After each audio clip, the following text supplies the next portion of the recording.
Hey, welcome back everyone. Excited to be back in the live sessions talking about some key details this month, obviously looking at advisors and intermediaries and what might be involved and who needs to do due diligence when. It's been a minute since our last webinar. I think our last one would have been on due diligence in the Netherlands, so that would have been a month or two ago now, but we're really excited to be back on board. It's been a busy month or two for us, been traveling around Europe, luckily enough, enjoying some art fairs, seeing a lot of you guys out in the field, so we've really enjoyed it.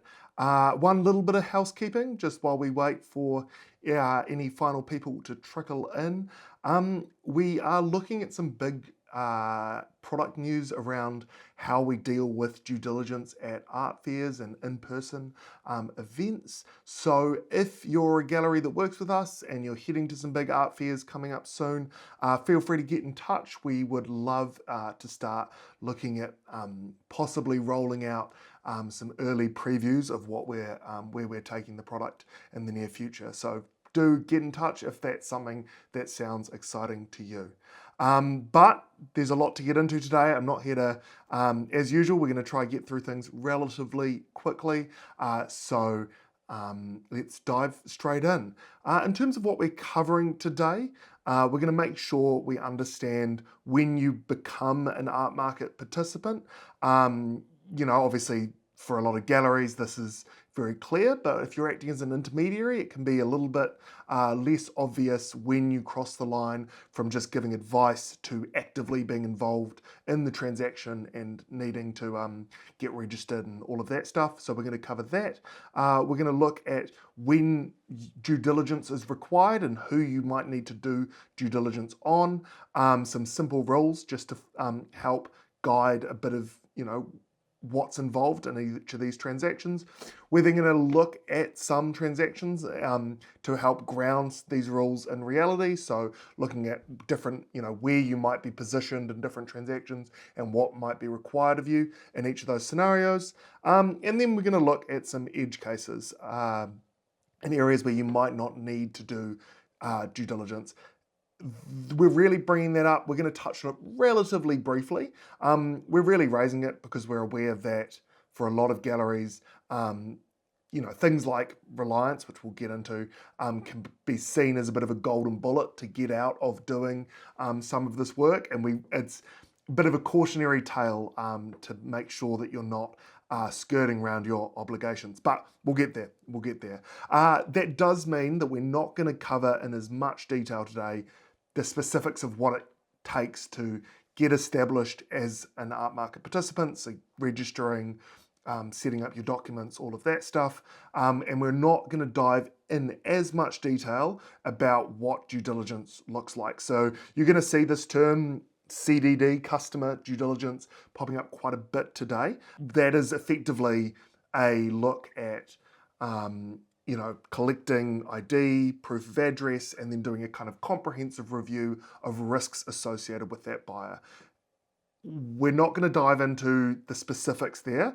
If that's something that you're interested in, we're more than happy to help. And if you've got questions coming out of today's webinar about, what you need to action specifically, we're very happy to help. In fact, we've got quite a few existing resources and existing webinars already kind of covering that topic. So we just want to make sure that this kind of covers new ground. But there's going to be some questions there, I imagine, if a lot of this is new to you. So do feel free to get in touch. We are more than happy to help.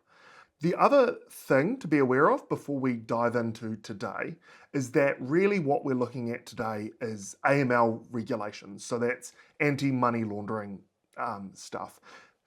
We're not going to be looking at things around terrorists or sanctions or proceeds of crime. And effectively, the reason that it's important to be aware of that is that there might be times where you're not required to do checks under AML regulation, but it still might be good to do checks on your buyer or seller or involved in a transaction. It might be worthwhile doing checks to ensure there isn't, for example, stolen work involved, to ensure that sanctions are being appropriately managed. Things like sanctions compliance can come with some of the most significant liability that's involved in any of this kind of regulatory environment. So it's important to be aware that just because I say in today's webinar, you don't need to do X or Y due diligence, that's in the context of AML regulation. So there may still be areas where you need to, be careful that you're not handling stolen works of art, for example. Um, you know, and obviously, we've presented the UK laws here. If you operate across Europe, there might also be other laws to be aware of. So, with all of those kind of caveats and housekeeping out of the way, let's dive into the kind of obvious first question. So, are you an art market participant?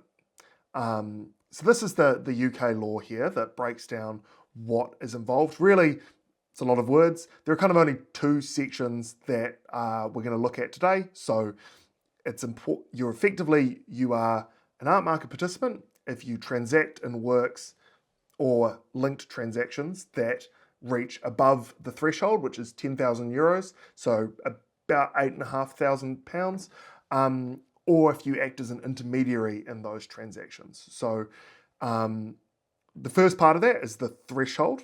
That's kind of relatively standard. Hopefully, if you've looked into much of this AML law, that €10,000 threshold will be familiar.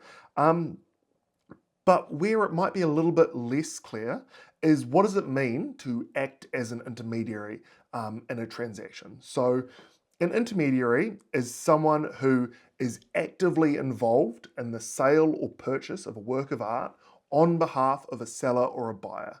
So someone acting kind of, between two parties. You should register, so you're acting as an intermediary, if you're negotiating prices, if you are acting on behalf of a customer, signing invoices, if you're effectively involved in the transaction and receive payment. Payment is a big component here. If you are just providing art advice, for example, but not anything involved in the transaction, or perhaps you connect a buyer to a gallery, but you don't actually have any further involvement, then you probably wouldn't be considered an intermediary. Also, to be aware, if you work in shipping or framing or setting up, setting up shows, they're not regulated sectors, so they do not need to register as an AMP. Just to be really clear, you're acting as an intermediary if you are involved in the transaction. Of course, with AML regulation, what we're worried about is money laundering. So if you're just providing advice or you take a passive role in a transaction, then you might not need to register. But of course, as soon as you are in any way involved in the transaction, or if you receive any payment, then it's really important that you register as an AMP and do due diligence. So hopefully that's relatively clear. When do you need to do due diligence? Well, we've tried to break it down. It can be a little bit complicated, and we've tried to address a few of these kind of more complicated scenarios soon, but we've tried to distill it down to three really simple rules. The first one is you must do due diligence on your customers. So, obviously, seems relatively clear, but what do we mean by your customers? Well, your customer is anyone who pays you for an artwork or pays you for services in any way related to a transaction. So, if you, for example, get paid a finding fee or you, take a commission or any of that, that would be regarded as anyone you receive money from is a customer.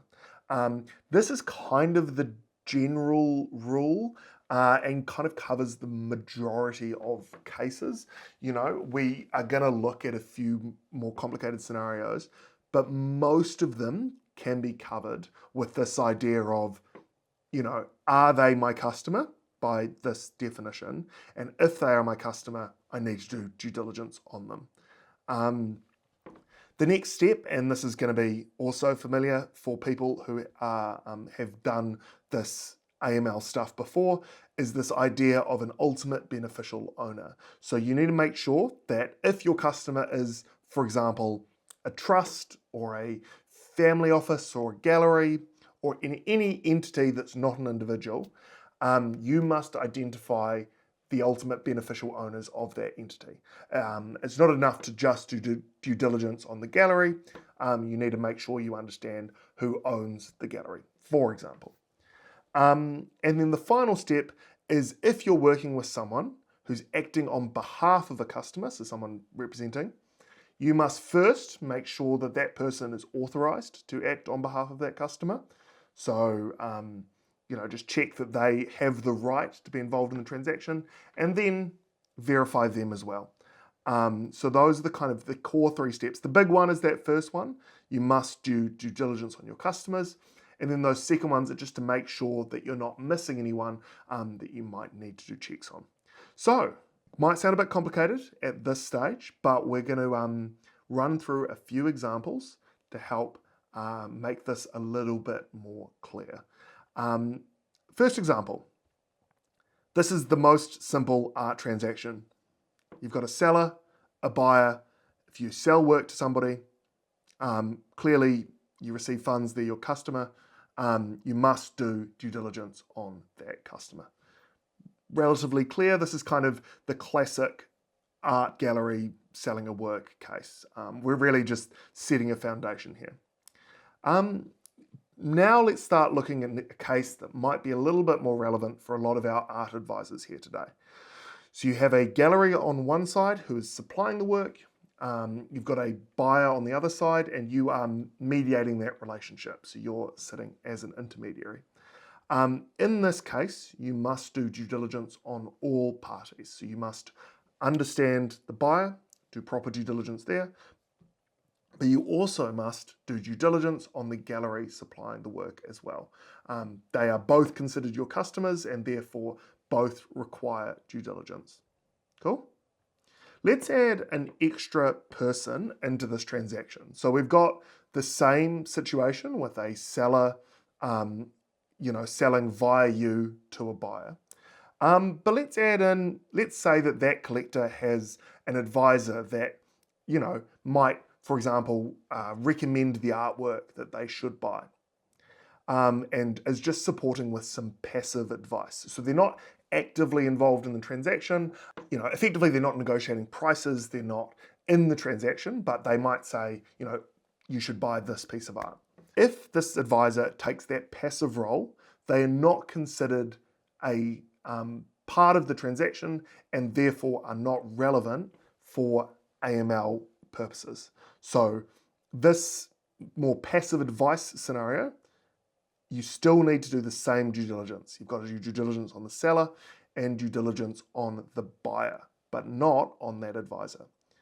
But let's take an example where you've got an agent. Let's say this is someone who signs invoices on behalf of your collector, or someone who is negotiating price or is actively involved in the transaction. So you can see the distinction there. You've got kind of someone who's giving just advice versus someone who's actively taking a role in the transaction. If someone's taking an active role in the transaction, then they also are brought into scope. This is where you need to make sure that A, they have authority to act on behalf of the buyer, and then also do checks on them as well. So this is where you add an extra piece of due diligence. And just to really reinforce the point, to be clear, if in any of these cases these are entities that are not individuals, then you would need to understand the ultimate beneficial owner of the entity. So you would need to, for example, understand who is the beneficiary of the trust that is buying the work. Last case. And so this is going to look like our most complicated one, but it's just to illustrate a relatively simple point. Now, to be clear, this last case is specifically applicable to British AMPs. It is one area where, unfortunately, those regional differences in how the AML regulations work are significant. Any And also, just to be aware, before we get into the details of how this works, you do also have to be conscious that any risks or breaches elsewhere in the chain could be inherited by you. As we mentioned at the beginning of this talk, we've obviously focused on AML laws, but things like sanctions and proceeds of crime, if there are breaches elsewhere in the chain, you could be liable. So, as a general rule, it's important that anytime you're trusting anyone else's compliance work, you must be confident that they're being at least as thorough as you are. Obviously a lot of these nuances should be flagged in a competent AML system like ourselves, but especially if you're working manually, it's good to be aware of these possible issues. And again, if you're not sure about any of these details, we're getting into some of the most complicated regulatory space here. So if there's any uncertainty, get in touch. We are more than happy to help. So here we have a chain of AMPs. You might have, a gallery supplying a work, maybe a different advisor helping support it, maybe an auction house is involved in this chain as well. So there are several people that are involved in the processing of this artwork, but you only ever receive payment and interact with a certain portion of the chain. So let's say you receive payment from one AMP and then you sell the work on to another AMP.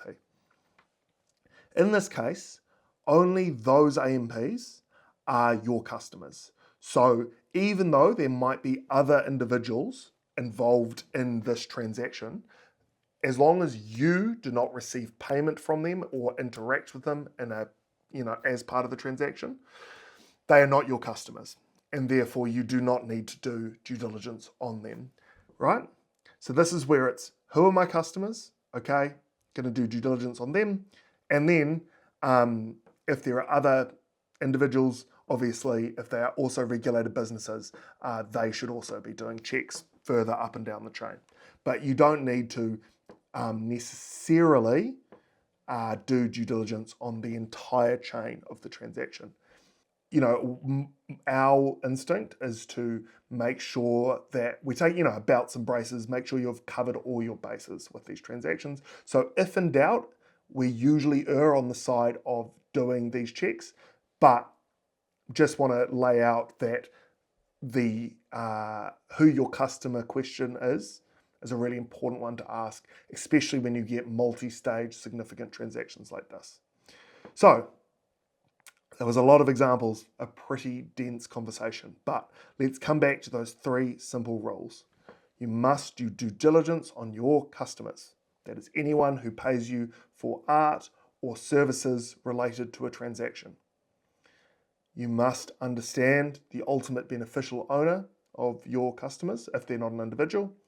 And if someone is acting on behalf of another individual, you must check that they're authorized to do that and verify them as well. There will be maybe edge cases that don't get covered by this, and if there are specific transaction formats that you're unsure about or that we can't cover, at the end of the day, we can't cover every last possible permutation of this. So if there are questions you have coming out of today, do feel free to get in touch. We're more than happy to help break things down. But really, those 3 core rules should carry you through most transactions. And in most cases, it's going to mean that you need to do due diligence on both sides of the party. You need to do due diligence on the gallery selling the work and the buyer buying the work. Now, what about a business relationship? So obviously, a lot of advisors, you'll have relationships with collectors, with galleries. It's going to, the inclination is to think that these are legally defined as business relationships, right? So, I've worked with this collector for 10 years and they've bought half a dozen works off me. Surely that's a business relationship. But actually, as far as the law is concerned, that probably isn't a business relationship. So for a business relationship to be considered under AML regulations, it needs to have an explicit element of duration. So this might be a retainer payment that you receive that maybe reduces your ongoing commissions, but you're getting paid like a monthly retainer to find work. Or a financing agreement, something explicit. It is not just someone that you've done business with several times.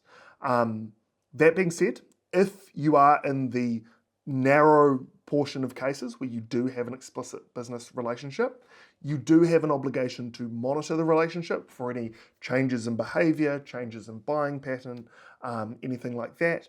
And you must keep your due diligence information up to date, but you probably don't need to do due diligence on every transaction with this customer. So you move into more of a monitoring relationship rather than a per sale relationship.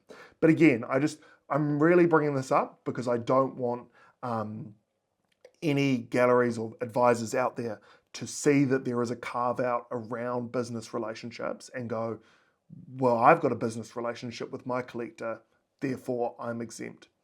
It's usually, it's the exception, not the rule, that you would be carved out under this exception.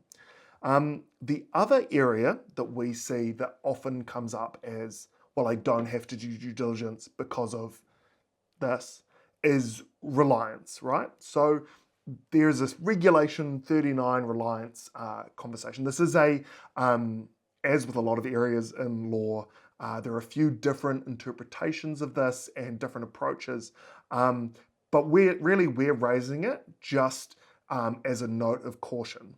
So the purpose of Reliance, as written, is to avoid the duplication of effort. So if several parties need to do due diligence on a single individual, Reliance is there to ensure that that individual doesn't need to provide documents to every single party. But there are some very clear restrictions. So the purpose of Reliance is that you can rely on other regulated art market participants to provide you with the documents you need to complete your due diligence. So in a situation where you don't have a direct relationship with the customer, you're relying that the information provided to you by another AMP is true and correct. But you must still complete your own due diligence and take ownership of the final decision. This is not a situation where you're allowing other people to make a risk judgment on your behalf. And there are some major constraints in how you can use this. The biggest one is probably that if you are going to rely on another entity's due diligence, that entity must be under a similar regulatory scheme. So ideally, they're under the same regulatory scheme, but for example, you might be able to rely on a European gallery that is also registered and also completing due diligence if you work in the UK, for example. So there are relatively equivalent schemes in there that might have some ability to rely on each other, but they need to be a regulated business. They cannot be based in a high-risk jurisdiction. And you need to be able to receive that due diligence information upon request. And really, you should have a formal Reliance agreement that states that, I am satisfied with the level of due diligence that's been completed. Because really, the reality is with Reliance is that if things go wrong, if you are relying on another gallery to do due diligence and they do an inadequate job, you cannot defer responsibility onto that gallery. So if they, for example, don't check sanctions and you operate in a transaction in breach of sanctions, then that lands on you. And that is your responsibility and you will face the consequences for that, even though you were relying on a different gallery's due diligence. So I think there is this kind of hope that Reliance could be a bit of a golden bullet, that you could avoid needing to do due diligence, but really it's there to stop the duplication of effort, not to avoid due diligence entirely. So a kind of important distinction, but we know that that's an area that the art market has really, taken advantage of, and we just want to be really cautious that people aren't taking that too far and making sure that they're still covered. The other point that I think is worth thinking about is this idea on if you're working across borders. So say you're a UK advisor operating with a US gallery. Given that they're not a regulated business, the US doesn't have an equivalent regulatory regime around anti-money laundering. Obviously, there are other financial regulations in the US, but it's not equivalent to what we have in the UK. You can't rely on them to do due diligence for you, and you must complete all of your due diligence requirements. So you need to make sure that you're covered, even if you're working with people that aren't as concerned with these issues. And remember as well, as we mentioned up the top, things like sanctions screening, anti-bribery, and proceeds of crime, things like that, they are also important to consider. So even if this person's fine on a money laundering front, there might be other considerations there. Whew. That was a big conversation. We covered a lot of material there, but hopefully coming away from today, you've got a bit of a sense of when do I move from being an intermediary to taking an active role in a transaction and therefore needing to register as an art business. If you are an AMP, hopefully a few of those examples will give you a bit of clarity on when you need to do due diligence. And then hopefully if you need more information around what due diligence looks like, what's involved, we can have a separate conversation looking at the specifics of due diligence. So if you've got follow-up questions, as we said at the top, do feel free to get in touch. We're more than happy to help. We know this is a kind of confusing area, and we know that a lot of the guidance in the regulatory space isn't super clear, and there's a lot of grey area. So if you're confused, if you'd love help getting set up, do get in touch. We're more than happy to help. But I won't keep you any longer today. Hopefully that's made things a little bit easier for you. And we look forward to the next one. So thanks so much for coming along. Of course, we will send this recording out to everyone that attended. And we'll also share a little cheat sheet of a few of these cases just to help give you a bit of a reference of things you need to be aware of. But that should cover most things today. I hope everyone has a great rest of their week, and we will see you soon. Thanks so much.